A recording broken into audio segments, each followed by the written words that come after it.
South African Border Management Authority and SARS are meeting with their Mozambican counterparts and also the World Bank to actually discuss ways on making sure that the border management and also the borders, especially here at Lebombo Border Gate, there's a seamless transition of goods and also of immigration at the border. But let's speak to the Border Management Authority, Dr. Masia, to talk to us about these bilateral talks that they're having here with the Mozambican counterparts. That they just talk to us about the meeting that you guys are having here. What are we hoping to achieve with this meeting, and also what is the discussion that are going to be discussed today?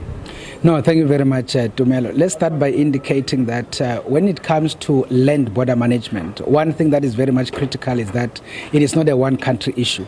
It is an issue of interjurisdictional alignment of activities.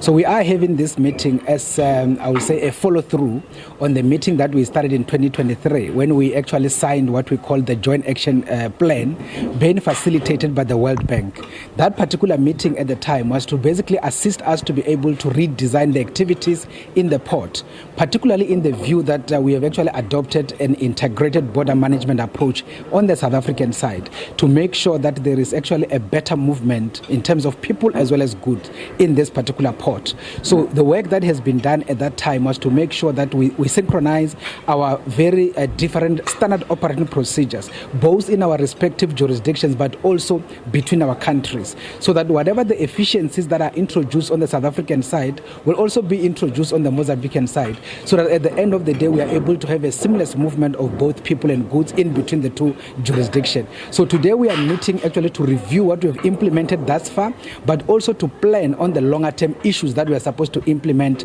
to make sure that we achieve this particular objective. The ultimate objective, by the way, in terms of the movement of trade, is to achieve what we call a non-stop border post. And also talking about that non-stop border post, how is the infrastructure and also the technology that you guys are going to be needed to ensure that it actually happen, and when can we expect that?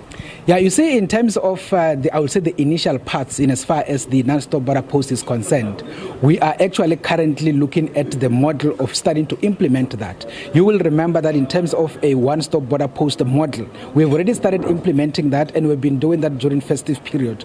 You will remember that during festive we co-locate with the Mozambicans in kilometer 7 on the South African side, and also co-locate with them in kilometer 4 on their side. So that is already implemented. But what we want to achieve is that we do all the processes in terms of immigration as well as customs on the kilometer 7 as well as on kilometer 4, so that when those processes are done at those places, when they get to the actual port, they don't have to stop, but they just have to drive through. That is what we actually want to achieve. So, but in the longer term, we are looking at automating all these processes with the synchronization of technologies. So that is a bit of a longer term, because it will require ICT people to sit down and be able to compare notes and make sure that our systems are able to talk to each other. But currently, we are actually looking at making sure that this is done. At least when we get to December this year, there must be some element of this particular understanding to be implemented. And I know you guys also want to discuss starting to implement to ensure that the border is being open, so that the movement also of cargo and people can also be seamless. But also talk to us about the design already there, and then for the border, and also will the border close down if then there will be construction happening at the border? Yeah, you see, on the issue of the redesigning and redevelopment of the ports, in Lebombo is one of those 6 that we've actually identified.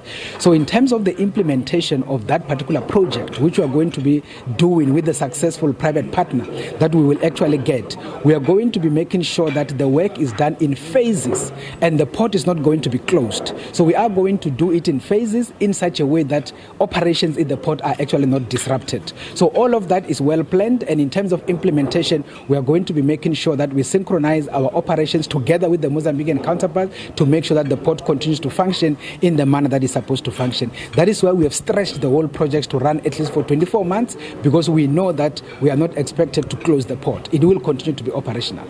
Thank you so much for speaking to us. That was Dr. Masia. He is the commissioner for the BMA, talking to us about what the discussions are going to be happening here at this bilateral talks. They're expected to take place until Wednesday.